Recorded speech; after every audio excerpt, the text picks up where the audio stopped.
Nouveau focus en Pays de Savoie. Nous partons dans une commune et nous allons aller en Maurienne, à Valois, retrouver son maire, Jean-Pierre Rougon. Comment allez-vous, Jean-Pierre?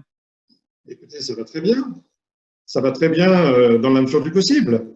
Valoir, comme tout le reste du pays et même du monde, n'était pas du tout habitué à vivre ce que l'on vit à l'heure actuelle, n'est-ce pas? Puisque Valoir, au départ, c'est quand même un village-station de un peu plus de 1100 habitants. 1100 habitants, et on est situé entre le col du Télégraphe et le col du Galibier. On est posé à la confluence, un triangle posé à la confluence de deux rivières, de deux torrents. Et je peux vous dire que c'est véritablement, en temps normal, un havre de paix. Et là, maintenant, nous sommes plutôt dans un havre de confinement, donc extrêmement silencieux et avec une population qui est très respectueuse des consignes données. Alors, on peut imaginer que le caractère du Mauriennais fait que ça s'arrange et ça, comment dirais-je, ça s'organise au cœur même de la commune. Vous avez quelques exemples à nous donner? Oui, bien sûr. Alors, pour ce confinement, donc, il y a les règles imposées. Et du fait des règles imposées, nous découle par corollaire ce qui nous est autorisé. Donc, on essaye d'être juste sur la ligne, de faire attention à tout, ce qui n'empêche pas de pouvoir, comme partout ailleurs, faire un petit tour autour de chez soi, faire ses courses. Le ravitaillement en station est quand même quelque chose de très particulier, hein. C'est beaucoup plus, c'est pas si facile que dans la vallée, mais on a la chance d'avoir des commerces ouverts, dont deux supérettes, un boucher, un boulanger, un bureau de tabac. Donc tous ces gens sont ouverts et normalement ils devraient fonctionner en vitesse de croisière saison, mais là on est pratiquement en vitesse de croisière intersaison, ce qui n'est quand même pas facile pour eux à faire tourner leurs entreprises de cette façon, parce que c'est un format auquel ils n'ont pas l'habitude à cette époque. Et puis en plus, il y a quand même des commerces qui avaient fait des gros stocks juste avant la fermeture décrétée des stations. Et donc, c'est vrai que ça pose des problèmes. Mais tout le monde essaye avec la meilleure bonne volonté de se sortir de ce mauvais pas. D'ailleurs, on a quelques exemples, puisque ce matin, vous étiez en plein cœur de la commune. On va rencontrer une habitante, on va aussi rencontrer votre boucher. Voici quelques images. Eh ben écoute, on fait ce qu'on peut et ça va pas mal. Il fait beau, donc c'est pas mal. On est Nous, content. commerçants, on fait le nécessaire pour nous mettre à l'abri et nous, on reste chez nous le plus possible. Voilà.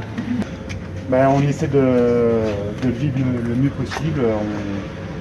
On est ouvert tous les jours pour les Valoirins. On essaie de fournir le plus possible de produits dans tous les rayons et voilà, on essaie de faire au mieux. On essaye de gérer au mieux, voilà. On essaye d'approvisionner les gens de Valoir quand même, un minimum. Voilà. Jean-Pierre, comme on le voit, même Arnaud, le gérant du Sherpa, a su s'organiser avec sa visière. On essaye le système D parce que malheureusement, beaucoup de personnes ne comprennent pas. On est en pénurie de matériel de protection en France. C'est vrai. Et c'est vrai qu'on a eu du mal, je pense, tous, à prendre conscience des précautions qu'il fallait mettre en place et qu'il fallait véritablement respecter soi-même.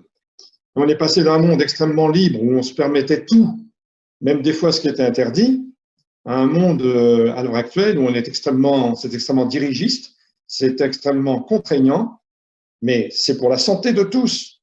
Et il faut véritablement comprendre que le confinement, c'est véritablement la seule solution à l'heure actuelle, la solution sûre, pas celle hypothétique comme on peut entendre ou qu'on a entendu depuis 2 mois. Non, le confinement, c'est la solution sûre, efficace pour contrer cette pandémie qui risque de nous faire beaucoup souffrir tous.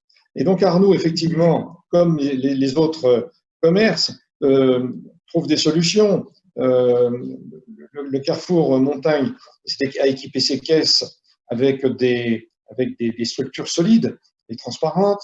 Arnaud a mis des visières à tout son personnel.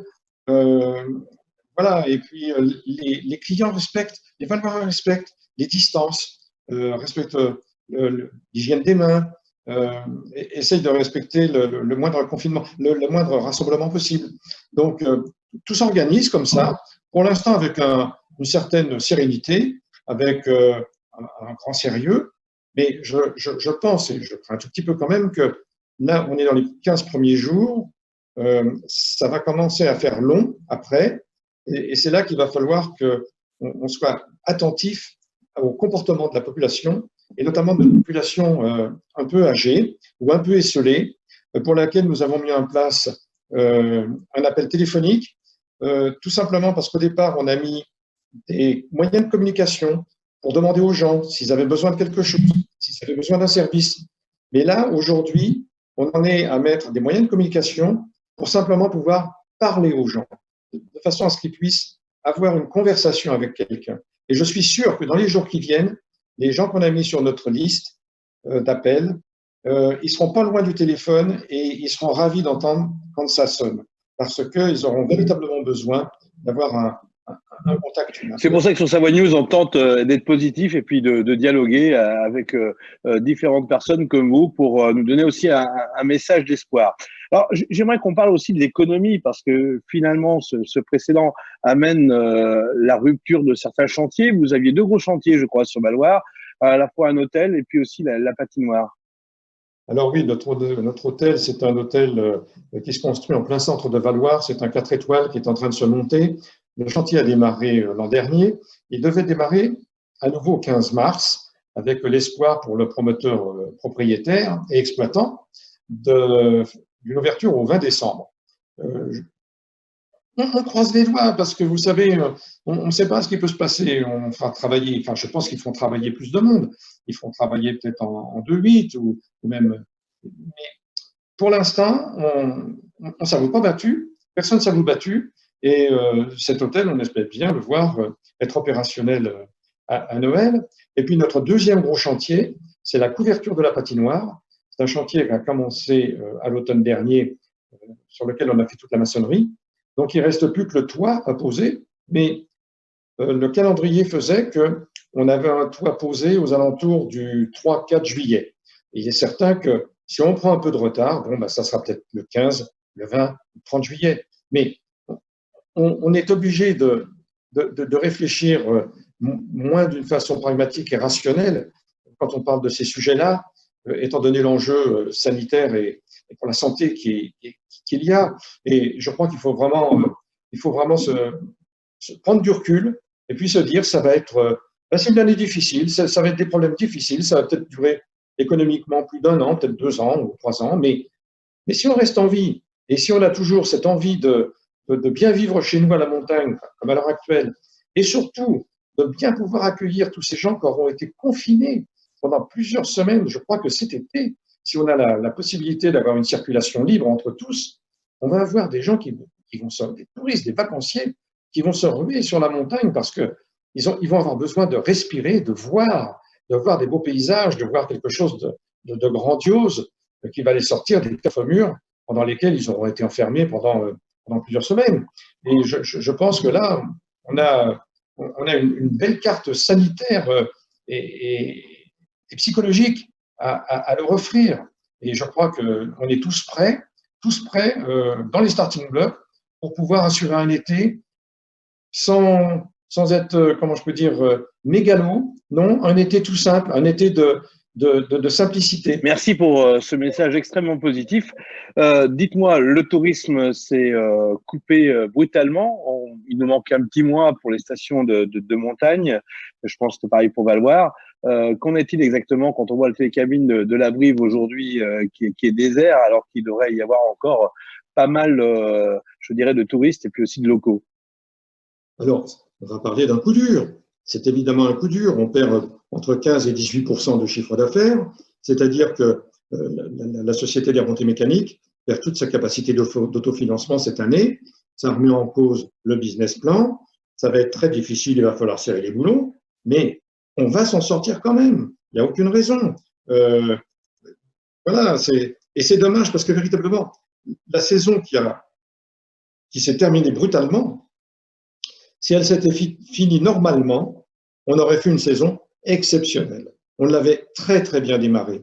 Et encore aujourd'hui, on a des conditions de neige qui sont certainement merveilleuses. Je dis certainement puisque personne ne va vérifier sur le terrain. On a une météo qui est agréable et on a des températures négatives et même très fraîches qui permettent de conserver cette neige.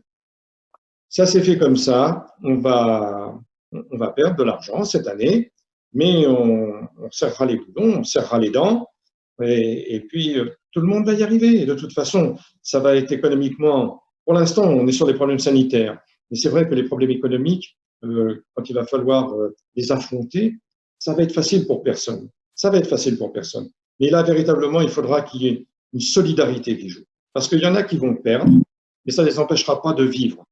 Il y en a qui vont perdre, et ça les mettra sur le flanc. Et ça, il faut véritablement qu'on évite. Il faut qu'on laisse personne au bord de la route, parce qu'on a besoin de tous pour travailler, pour s'aider et continuer à vivre. Votre ultime message pour terminer cette visioconférence? Eh bien, écoutez, ce message, de notre côté, nous, on a envisagé donc effectivement de ne pas se couper de toute une partie de la population qui pourrait se trouver esselée. On a envisagé le pire, c'est-à-dire évidemment, peut-être, si ça avait été un confinement général, on est déjà prêt à assumer des portages de nourriture, de repas. Nos grandes surfaces sont dans les starting blocks, s'il fallait le faire, elles seraient prêtes à agir à ce niveau-là. On a un centre médical à Valloires qui fonctionne très, très, très bien, avec des médecins qui reçoivent tous les jours, pratiquement sans rendez-vous, pour rassurer les gens, pour les soigner. On a une pharmacie qui est ouverte tous les matins. Quand on voit ce qu'on a, franchement, quand on voit tout ce qu'on a à notre disposition, à Valloires, à 1400 mètres d'altitude, en station de montagne, on peut vivre pratiquement en autarcie. On a une caserne de pompiers. C'est assez extraordinaire. L'école se fait avec la bienveillance des maîtresses et des parents qui se sont découverts pour certains des vocations et pour certains qui ont compris qu'ils ne pourront jamais être professeurs des écoles. Mais en attendant, pour l'instant, ça se passe bien. Voilà, ça se passe bien. Et moi, ce que je souhaite dire à tous mes administrés, c'est ne perdez pas courage, gardez surtout le sourire. C'est ce que je disais à une dame ce matin. Le sourire, c'est ce qu'on monte en premier quand on croise quelqu'un. Et franchement, c'est un miroir. Donc, gardons le sourire, communiquons-le, faisons des efforts, oublions les futilités, oublions tout un tas de petites choses qui nous auraient fait un petit peu couiner avant. Et bien, puis voilà.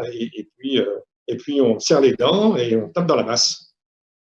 Jean-Pierre Rougaud, le principe de ce rendez-vous, c'est de lancer un nouveau maire pour nous présenter sa commune. Alors, qui avez-vous choisi? Alors là, vous m'avez posé la question hier et j'avoue que je vous dirigerai bien à nouveau sur une petite station de montagne qui est une de mes voisines, qui n'a pas du tout les mêmes caractéristiques que nous, mais je pense que ce serait intéressant de l'entendre. C'est la commune de Montrichet-Albanne avec sa maire qui est Madame Sophie Vernet. Très bien, c'est noté. Bonne continuation, Jean-Pierre, du côté de Valloires, et bravo pour toute la dextérité et ces bons messages positifs que vous nous avez fait passer. À très bientôt.